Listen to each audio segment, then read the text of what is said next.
तो पिछले क्लास में पढ़े थे इलेक्ट्रिक फ्लक्स के बारे में और विद्युतीय फ्लक्स के बारे में बहुत सारा क्वेश्चन भी किए थे, जिसमें देखे थे कि खुला सतह रहेगा तो विद्युतीय फ्लक्स कितना मिलेगा और बंद सतह रहेगा तो विद्युतीय फ्लक्स कितना मिलेगा। तो कल देखे थे कि खुला सतह में दो तरफ आपको सतह मिलता है, एक लेफ्ट में एक राइट में, चाहे एक आगे एक पीछे, मतलब दोनों तरफ मिलता है, एक प्लस में और एक माइनस में। लेकिन बंद सतह में सिर्फ और सिर्फ एक के डायरेक्शन में आपको फ्लक्स मिलता है, वो बाहर की ओर, क्योंकि बंद सतह में अंदर की ओर जाएंगे तो अंदर डूब गए। तो सिर्फ और सिर्फ फ्लक्स कहाँ मिलता है, बाहर की ओर। इतना हम लोग पिछले क्लास में पढ़े थे। और एक बंद सतह में हम लोग कुल फ्लक्स निकाल कर देखे थे, कितना आया था, 0। यानी बंद सतह का जो कुल फ्लक्स होता है वो कितना होता है, 0 होता है। आज एक और एग्जाम्पल देखेंगे, क्योंकि आज फ्लक्स का सारा कहानी होने वाला है खत्म। तो देखिए एक और क्वेश्चन देखेंगे कि फाइंड द नेट फ्लक्स। और कल एक नोट भी लगाए थे कि किसी बंद सतह का कुल फ्लक्स 0 होता है कब, जब सतह खोखला होता है, मतलब उसके अंदर कोई आवेश नहीं होता है तब। अब ये भी देखेंगे कि अंदर आवेश रहेगा तब फ्लक्स कितना होगा ना, लेकिन पहले अंदर आवेश नहीं है तब। जैसे कल तो एक क्यूब लिए थे, आज एक सिलेंडर ले लेते हैं। हाँ, ये भी मान लेते हैं दोनों तरफ से बंद है और ये लाइन से ऐसे जा रहे हैं, लाइन इधर की ओर जा रहा है ना, ये इलेक्ट्रिक फील्ड का डायरेक्शन हुआ है कि ना। अब ध्यान से देखिए तो इसके पास कितना सतह है, एक तो इधर से सतह, एक इधर से सतह और एक पूरा गोला वाला सतह है कि ना। तो ध्यान से देखिए तो इस सतह को मान लिए 1, इस सतह को मान लिए 2 और एक पूरा सतह को ही मान लिए हम 3। अरे पूरा इस तरह का लपेटल ना होगा, एक भाव के जैसा बामा देखे ना जिसमें पानी जाता है पाइप, तो पाइप का ऊपरी वाला भी तो एक सतह है गोल। देखो एक इधर से सतह बंद ना है, एक इधर से सतह और एक पाइप का ऊपर वाला सतह, तो 3 सतह हुआ ना। देखो इसका जो एरिया होगा कने होगा इधर बाहर की ओर, इसका एरिया कने होगा इधर की ओर, और इस पर एरिया चलेंगे तो कहूँ चलेंगे तो ऊपर की ओर चाहे बाहर की ओर होगा। तो इसका एरिया ये मान लेते हैं A1 A3, अभी कौची हो गया A2। अब देखिए तो हम फ्लक्स निकाले इसके कारण, 1 के कारण फ्लक्स निकाले φ1। तो ध्यान से देखिए आप फार्मूला पढ़े हैं EA cos थीटा। बताइए तो लाइन जा रहा है O ने, एरिया आ रहा है A ने, तो थीटा कितना बनेगा 180। तो क्या हो जाएगा EA और cos 180 डिग्री, और cos 180 डिग्री का मान तो माइनस EA लिख दे इसको, कोई प्रॉब्लम। अब आओ तो φ2 अगर हम निकाले तो इधर चल रहा है, एरिया कन है A ने और आपका लाइंस भी कने चल रहा है A ने, तो लाइंस भी A ने, एरिया भी A ने, तो थीटा कितना हो जाएगा 0 डिग्री। तो ये निकालेंगे EA cos कितना डिग्री 0 और cos 0 का मान 1, तो खाली EA लिख दे, 1 से गुना करे चाहे। तीसरा अगर φ3 निकाले तो ध्यान से देखिए लाइन जा रहा है इधर और सतह है इधर, तो एंगल कितना हुआ, तो यहाँ पे थीटा कितना हो गया 90 डिग्री। तो EA और cos कितना डिग्री, तो cos 90 का मान पूरे कितना हो गया। यानी टोटल फ्लक्स की यदि हम बात करें, टोटल फ्लक्स की बात करें तो फाई इक्वल टू क्या हो जाएगा φ1 प्लस φ2 प्लस, तो फाई इक्वल टू φ1 कितना आया माइनस EA, φ2 कितना आया प्लस EA, और φ3 कितना आया, और यो कट के क्या हो गया। देखो किसी भी बंद सतह का कुल फ्लक्स कितना होता है 0। पता चल रहा है। कोई भी ले लीजिए, कोई भी बंद सतह ले लीजिए, अगर अंदर में आवेश नहीं है तो उसका टोटल फ्लक्स कितना हो जाएगा 0। एक और एग्जांपल देख लीजिए। जैसे मान लेते क्वेश्चन है इस तरह का, मान लेते कोई एक सतह है, चलो इस तरह का एक सतह है और एक आवेश यहाँ पे है, ठीक। तो यहाँ से तो लाइंस निकल रहे हैं ऐसे ऐसे ऐसे, लाइंस कितना निकल रहे हैं मान लेते हैं ई। कोई पूछेगा कि इसका नेट फ्लक्स बताओ, नेट फ्लक्स बताओ, तो जो लड़का रहेगा पढ़ल लिखल ओकरा लगेगा ये घटिया सवाल, और घटिया सवाल के घटिया answer net flux equal to 0। अब कहेगा काहे, तो सर सतह है बंद, अब अंदर कोई आवेश, आवेश कहाँ है, गहरी है। पार होके से क्या मतलब है, एकरों में तो पार हो रहा है, आवेश अंदर होना चाहिए, माने तो एकर अंदर आवेश रहना चाहिए था। हाँ अब बात करेंगे कि अंदर रहेगा तो कितना होगा ना, लेकिन पहले ही देख लेंगे कि आवेश कहाँ था, बाहर। अगर आवेश बंद सतह के बाहर मिलता है तो सीधे सीधे फ्लक्स कितना होगा, 0। अब आप इसको भी चेक कर लेते कैसे 0 होगा, तो कोनो बात ना है। देखो इधर से सतह एने होगा और यहाँ से सतह कने होगा, तो यहाँ पे एंगल कितना बन गया 180 डिग्री, और यहाँ पे एंगल कितना बन गया, बन गया कि नहीं बन गया।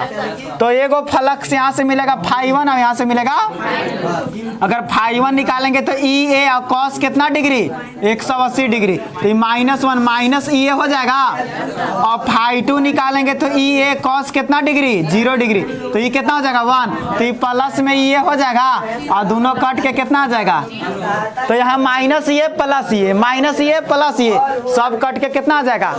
तो कहीं भी बाहर में फ्लक्स रहता है ना, तो बाबू बंद सतह है तो गोला ना है, चाहे कैसे भी बंद है तो इधर से आएगा तो एक सतह यहाँ मिलेगा और यहाँ से निकलेगा तो एक सतह यहाँ मिलेगा। तो एक लाइंस को पार होने के लिए कितने सतह से गुजरना पड़ रहा है, 2 सतह से, और 2 सतह में एक सतह पर माइनस में फ्लक्स हो जाता है और एक सतह पर प्लस में फ्लक्स हो जाता है, और दोनों कट के कौची हो जाता है 0। इसीलिए कहा जाता है कि किसी बंद सतह का कुल फ्लक्स कितना हो जाता है 0, कब, जब आवेश बाहर में हो। देखो ना यहीं से आवेश चल रहा था ना, इधर से जा रहा था तो एक सतह यहाँ मिल गया, एक सतह यहाँ मिल गया, यहाँ माइनस में और यहाँ प्लस में, कहानी हो गया खत्म। तो इसीलिए कहा जाता है कि किसी भी बंद सतह का कुल फ्लक्स कितना होगा 0, कब, जब उसके अंदर आवेश नहीं होगा। नोट करने की आवश्यकता है, नोट कर लीजिए, जल्दी जल्दी नोट कीजिए, हल्ला गुला नहीं करके।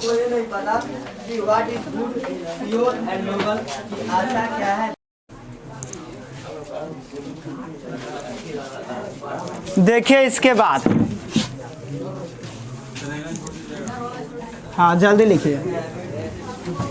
अभी तक हम लोग पढ़े कि अगर कोई ओपन सरफेस होगा,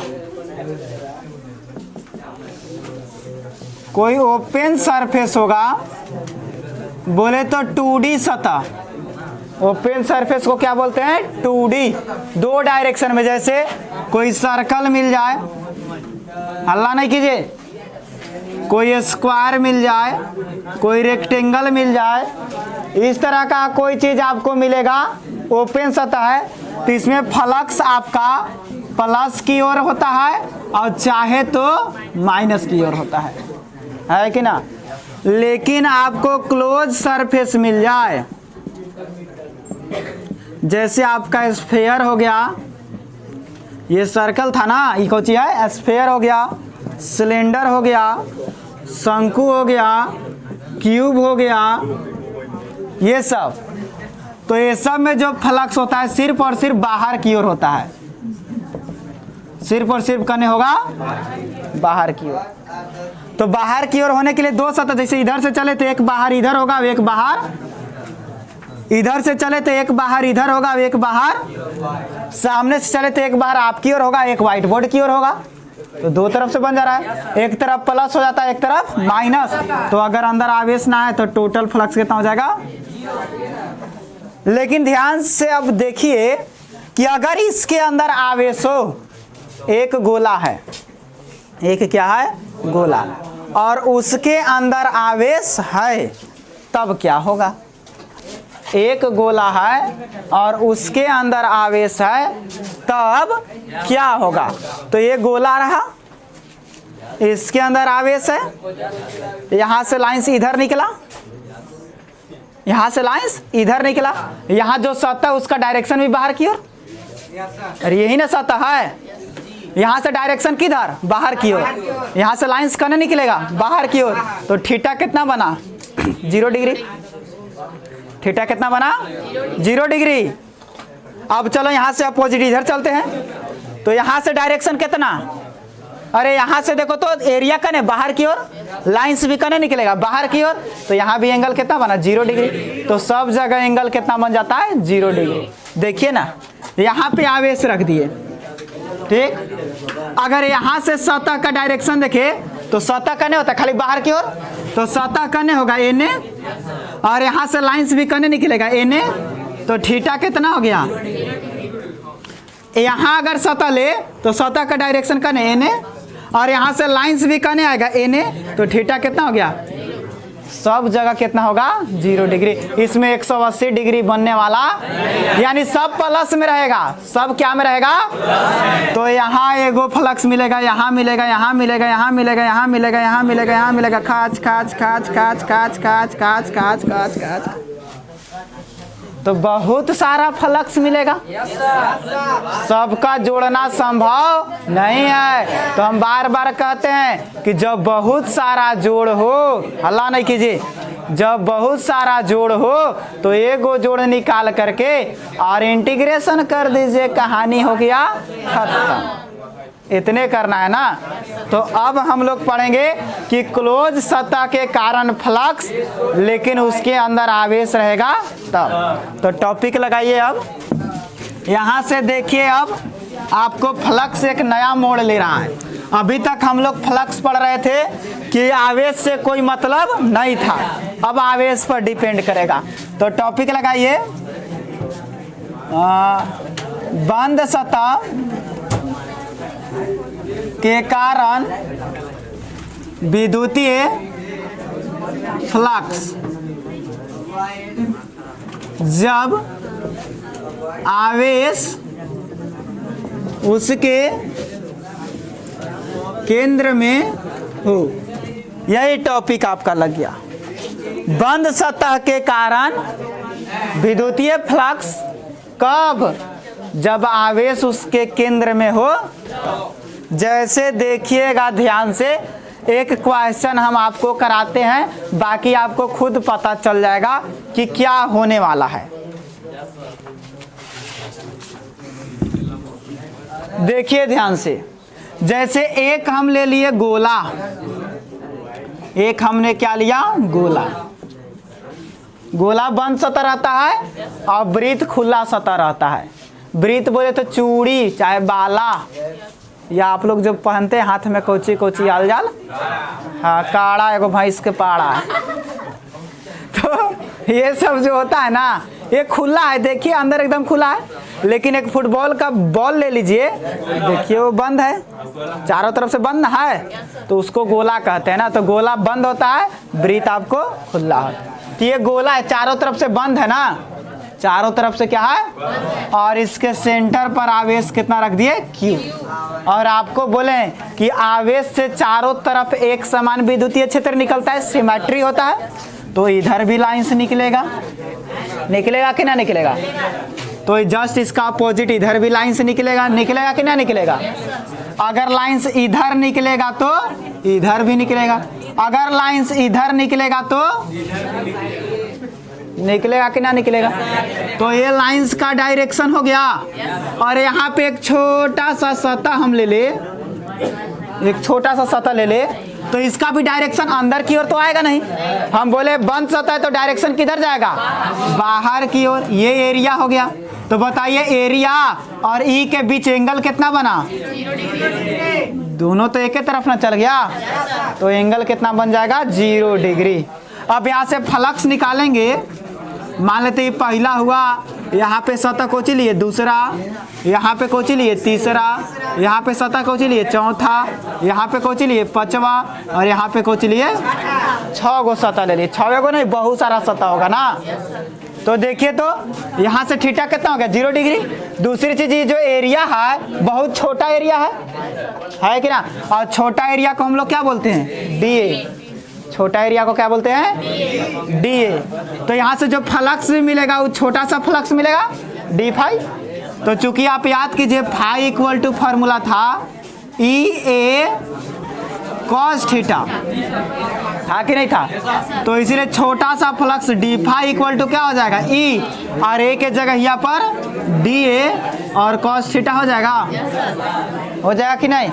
तो यहाँ से अगर d फाई 1 निकाले हम तो EDA और cos थीटा के जगह यहाँ पर 0 डिग्री, तो cos 0 डिग्री का मान 1, तो सिर्फ और सिर्फ कोची बचेगा, सिर्फ और सिर्फ कोची बचेगा। और इसे ही d फाई 2 निकाले तो देखो यहाँ पे सतह ले लिए हम दूसरा, तो सतह तो छोटा सा है तो कितना हुआ, DA। देखो विद्युतीय क्षेत्र जा रहा है ऊपर की ओर और यहाँ से सतह भी किधर जाएगा, ऊपर की ओर, तो यहाँ भी थीटा कितना हो गया, 0 डिग्री, नहीं हो गया?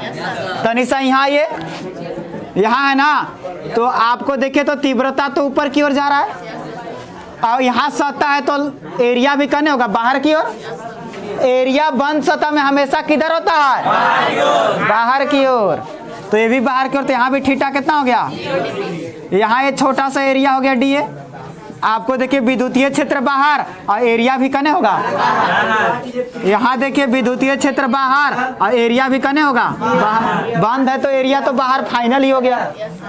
यहाँ भी विद्युतीय क्षेत्र बाहर और एरिया कने बाहर, तो थीटा सब जगह कितना हो रहा है, 0 डिग्री। हो रहा है कि नहीं हो रहा? तो d फाई 2 भी निकालेंगे तो जस्ट यही वाला ना आएगा, क्या लगाएंगे, EDA cos 0 डिग्री, तो ये भी कितना हो जाएगा, EDA। उसी तरह से ढेरे सा मिलेगा हमको, अरे 6 को हम लिखे का 6 को मिलेगा, आओ सतह इस पर नहीं कटेगा, कटेगा तो बहुत सारा सतह है ना, तो लिखेंगे टोटल फ्लक्स, टोटल फ्लक्स हम क्या कर देंगे, integration of d phi, integration क्या कर देंगे, d फाई, और d फाई इक्वल टू कोई एगो ले लेंगे, सब तो बराबर है तो कोची ले लेंगे, इंटीग्रेशन ऑफ EDA। अच्छा एक चीज और देखिए तो यहाँ पे जितना तीव्रता है का यहाँ पे दूसरा तीव्रता होगा, सगरों तो दूरी बराबर ना है, सब तो त्रिज्यीय पर ना है, तो सब तीव्रता बराबर है। तो आप बताइए कि d फाई का इंटीग्रेशन कौची होता है, फाई, d फाई का इंटीग्रेशन E तो सब जगह बराबर है, कांस्टेंट हो गया, तो E को बाहर निकाल दो। अब बताइए d फाई का इंटीग्रेशन फाई, तो DA का इंटीग्रेशन A, यानी फाई इक्वल टू E का E, और A बोले तो एरिया, E था छोटे ठोकी एरिया, इंटीग्रेशन कर दिए तो टोटल एरिया, तो कौची का एरिया, गोला का एरिया ना, तो बताओ तो गोला का एरिया कौची होता है, गोला का क्षेत्रफल 4 पाई r स्क्वायर। अब देखिए तो ध्यान से A के जगह पर क्या हो जाएगा, 4 पाई। अब थोड़ा सा हम एगो काम करते हैं, E का मान रख देते हैं। देखिए E तीव्रता हम लोग पढ़े थे 1/4 पाई एप्सिलॉन नॉट Q बटे R स्क्वायर। अरे KQ/R स्क्वायर लिखते थे, तो K का यही ना मान है, R इंटू में ही 4 पाई R स्क्वायर, 4 पाई से 4 पाई गया घरे, R स्क्वायर से R स्क्वायर गया घरे, बचा कोची Q बट्टा में एप्सिलॉन नॉट, कौन E का मान होता है, इतना फॉर्मूला होता है E का, भुला गए, E इक्वल टू पढ़े थे KQ बटे R स्क्वायर, और K का मान कितना होता है 1/4 पाई एप्सिलॉन नॉट, ना हो गया, यही वाला उठा करके यहाँ पढ़े रख दे, समझ में आया? अब ध्यान से देखिए, यानी कि हमें फाई इक्वल टू कितना मिल गया, Q बटा एप्सिलॉन नॉट, मिल गया कि नहीं मिल गया, मिल गया। तो ये तो नॉर्मल निकालने का एक तरीका था कि नहीं था, लेकिन ये तरीका देने वाले जो सबसे पहले वैज्ञानिक थे बाबू, उन वैज्ञानिक का नाम था गॉस। उस वैज्ञानिक का क्या नाम था, गॉस, गॉस, गॉस क्या नाम था, हिंदी में कहते हैं गाउस, हिंदी में क्या कहते हैं, गाउस। तो इसी को कहते हैं बाबू गॉस का प्रमेय। इसी को कहते हैं गॉस का प्रमेय। उनका कहना था कि अगर किसी बंद सतह के अंदर आवेश हो, किसी बंद सतह के अंदर आवेश हो तो उसका कुल फ्लक्स Q बटा एप्सिलॉन नॉट होता है। जबकि हम लोग पहले जाने थे कि आवेश नहीं हो तो कुल फ्लक्स कितना होता है, 0, और अगर आवेश रहेगा तो Q बटा एप्सिलॉन नॉट। हम लोग तो अपना तरीका से निकाल के लाए हैं, हम लोग गॉस का नियम थोड़े लगाए हैं, बस नाम दे दिए, क्योंकि ये नियम जो थे इस तरह का काम सबसे पहले कौन किए थे, गॉस किए थे। अच्छा, अभी से पहले गॉस के बारे में जानबो करते थे हम लोग, जैसे पीछे रूल पढ़े हैं वही रूल पर ना निकाले हैं। लेकिन बात ऐसा है कि सबसे पहले ये रूल लगाने वाले कौन थे, गॉस, इसीलिए इस टॉपिक का नाम पड़ता है गॉस थ्योरम ना। तो अभी नोट नहीं करना इसको, इसी चीज को हम नोट करवाएंगे कब, जब टॉपिक लगवाएंगे गॉस का प्रमेय तब। तो ये टॉपिक लगा दिए थे आप लोग, तो इसी टॉपिक को लगा करके और यहाँ में लिख लीजिए गॉसेस थ्योरम, इसी को क्या लिखेंगे, गॉसेस थ्योरम। अब देखो फिर से इसको चर्चा करेंगे, कब, पहले डेफिनेशन लेंगे तब ये डेरिवेशन देंगे ना, नोट कीजिए। नहीं, अभी आप लोग ये समझा रहे थे कि आखिर हुआ क्या था, हुआ क्या था।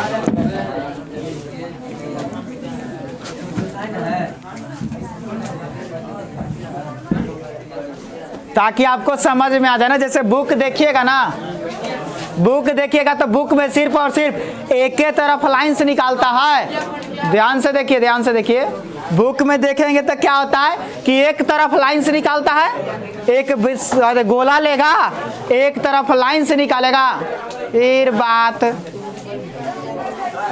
एक गोला लेगा एक तरफ सिर्फ लाइन से निकालेगा और उससे एगो फ्लक्स निकाल के इंटीग्रेशन कर देगा। तो लड़कन लोग के दिमाग में सेट हो जाता है कि अरे यार लाइन से एक ही तरफ निकल रहा है, फ्लक्स एक ही तरफ मिलेगा। ऐसी कोई बात नहीं है। उसी भ्रम को दूर करने के लिए हम एक एग्जाम्पल डाले थे ना कि सगरों से फ्लक्स मिलता है ना।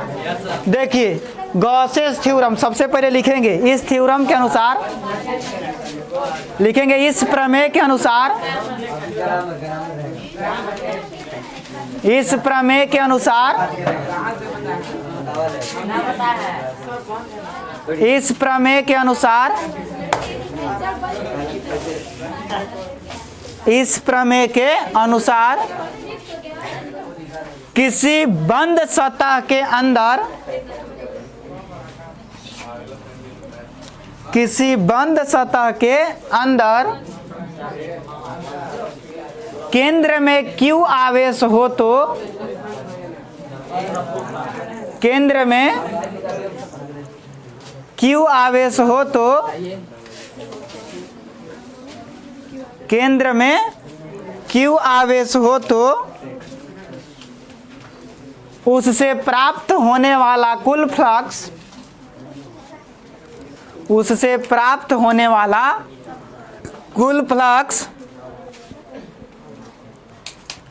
उससे प्राप्त होने वाला कुल फ्लक्स Q बटे एप्सिलॉन नॉट होता है, Q बटे एप्सिलॉन नॉट होता है। यही गॉस का कहना था कि अगर किसी बंद सतह के अंदर उसके केंद्र में, इस बात पर भी ध्यान देंगे बाबू, आवेश कहाँ रहेगा, केंद्र में, एने ओने रख दिए जहाँ हो गया कहानी गड़बड़। देखो एक वैज्ञानिक थे, नाम था ग्रिफिथ, अमेरिका के रहने वाले थे, इंडियन थे नहीं, नाम क्या था, ग्रिफिथ। ग्रिफिथ का कहना था, सुनिएगा, बहुत बढ़िया बात बोले थे, बोले थे कि Gauss theorem are always applicable but not always useful. Gauss theorem हमेशा अप्लाई होता है लेकिन यूजफुल नहीं है। आप गॉस थ्योरम लगा करके क्वेश्चन तो बना लीजिएगा, नंबर भी एग्जाम में मिल जाएगा, लेकिन इससे बढ़िया होगा कि आपने जो कॉन्सेप्ट सीखा है उस कॉन्सेप्ट का यूज कीजिए ना। क्योंकि गॉस थ्योरम थोड़ा सा लेंदी हो जाता है। हाँ, लेंदी बोले तो लंबा चौड़ा, लंबा डेरिवेशन हो जाता है। आपको मैथमेटिकल कॉम्प्लेक्सेसिव क्वेश्चन करने पड़ेंगे उससे, जो कि आपके सिलेबस में नहीं है। बीएससी सिलेबस में कॉम्प्लेक्स मैथमेटिकल्स पढ़ाना पड़ता है, आपके सिलेबस में है नहीं। तो गॉस थ्योरम अप्लीकेबल हर एक जगह, कहीं भी बंद सतह के कारण फ्लक्स निकालना है तो गॉस थ्योरम वहां लगेगा, लेकिन यूजफुल नहीं होगा।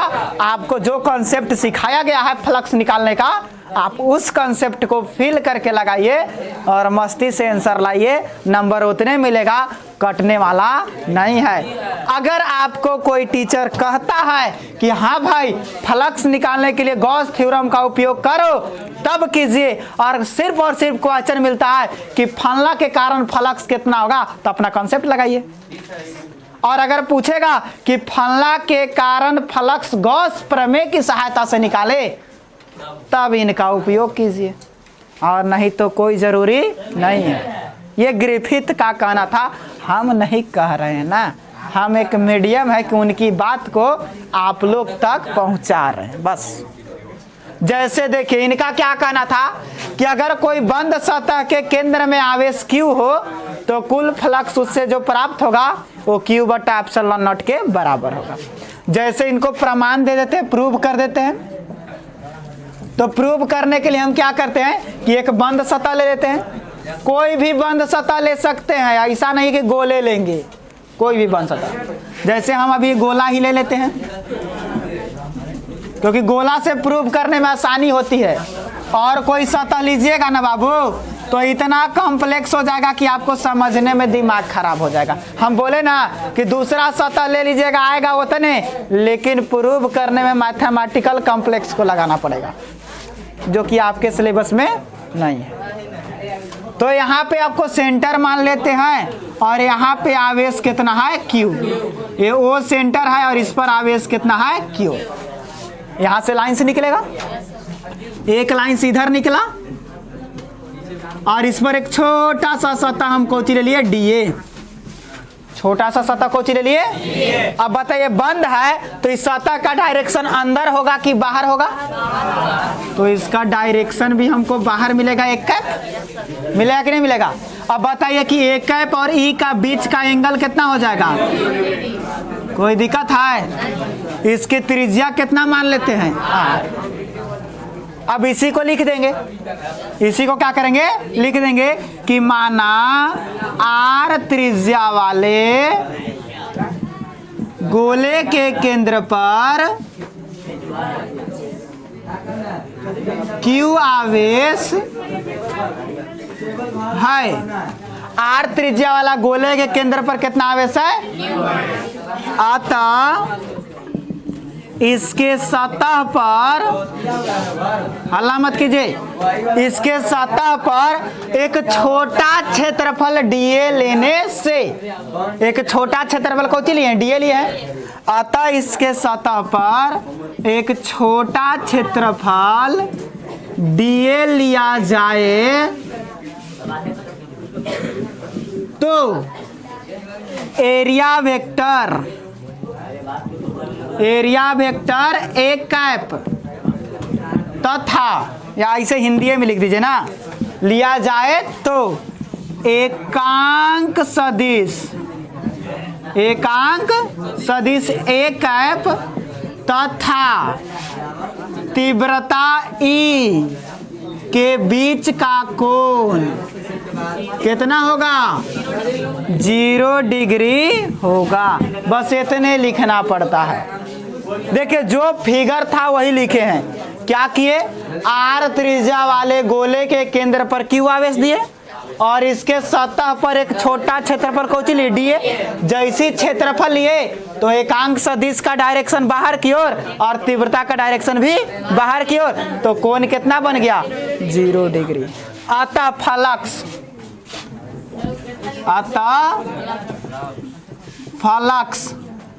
फ्लक्स भी छोटा सा मिलेगा। डी फाई इक्वल टू, आप लोग पढ़े हैं, EDA cos थीटा होता है कि नहीं होता है, यानी कि D phi equal to E D A और कॉस थीटा के जगह यहाँ पर और 0 डिग्री का मान कितना होता है? तो डी फाई इक्वल टू केवल और केवल ई डी ए बच जाएगा। अब सिर्फ और सिर्फ यही सतह नहीं ना हो सकता है, सतह यहाँ भी हो सकता है, यहाँ भी, यहाँ भी, यहाँ भी, यहाँ भी, यहाँ भी, यहाँ भी, कहीं भी हो सकता है। तो बहुत सारा सतह होगा तो कुल फ्लक्स निकाल दीजिए, कुल फ्लक्स। तो क्या कर देना, इंटीग्रेशन। और ये भी याद रखेंगे कि क्लोज इंटीग्रेशन हो रहा है ना, तो क्लोज इंटीग्रेशन का चिन्ह देखो ऐसे होता है ना। ये जो इंटीग्रेशन पढ़िएगा ये ओपन इंटीग्रेशन होता है, और एकरा में तनी सा ऐसे लगा दिए थी, कुछ हो गया क्लोज इंटीग्रेशन। तो जहाँ जहाँ भी क्लोज आएगा ऐसा हम लगा देंगे ना। तो ये क्लोज इंटीग्रेशन किसका? डी फाई का। तो इधर इंटीग्रेशन किसका हो जाएगा? ई डी ए का। डी फाई का इंटीग्रेशन फाई, ई आपका कांस्टेंट है तो कहाँ निकल जाएगा? बाहर। और डी ए का इंटीग्रेशन ए हो जाएगा कि नहीं हो जाएगा? यानी फाई इक्वल टू ई के जगह यहाँ पर 1/4 पाई एप्सिलॉन नॉट क्यू बटे, ये ई का मान होता है। और एरिया पूरा गोला का एरिया कौची हो जाएगा? 4 pi r square, r square से आर स्क्वायर, 4 पाई से 4 पाई। तो बचा आपके पास कौची? फाई इक्वल टू क्यू बटे एप्सिलॉन नॉट। यही था गॉस का थ्योरम, आपका प्रूव हो गया। यही काम ना जखनी किए थे हम लोग अपना कंसेप्ट से, ये सब कुछ नहीं लिखे थे, अपना कंसेप्ट से किए थे। यही काम गॉस थ्योरम से भी हो गया, आया कि नहीं? उतने आ गया। तो अब याद रखेंगे कि phi equal to integration E D A cos theta भी लिख सकते हैं, या क्यू बटा एप्सिलॉन नॉट भी लिख सकते हैं। कब? जब सतह बंद रहेगा। ये दोनों फार्मूला चलेगा ना। Phi equal to integration E D A cos theta, देखिए ना यहाँ ई डी ए का हुआ है और कॉस 0 1 हो गया तब ना नहीं लिए हैं, या कॉस थीटा भी तो ले सकते थे। तो फाई इक्वल टू क्या हो जाएगा? ई डी ए कॉस थीटा का इंटीग्रेशन, चाहे तो क्यू बटा एप्सिलॉन नॉट, है कि ना। तो ये आपका फ्लक्स का फार्मूला हो गया, नोट कर लीजिए। और यही गॉस थ्योरम है, बार बार एग्जाम में आता है और 2 नंबर देकर जाता है। तो आप लोग भी ध्यान में रखेंगे 2 नंबर लेने के लिए, नोट कीजिए। बाकी इस पर महामंथन होगा कल।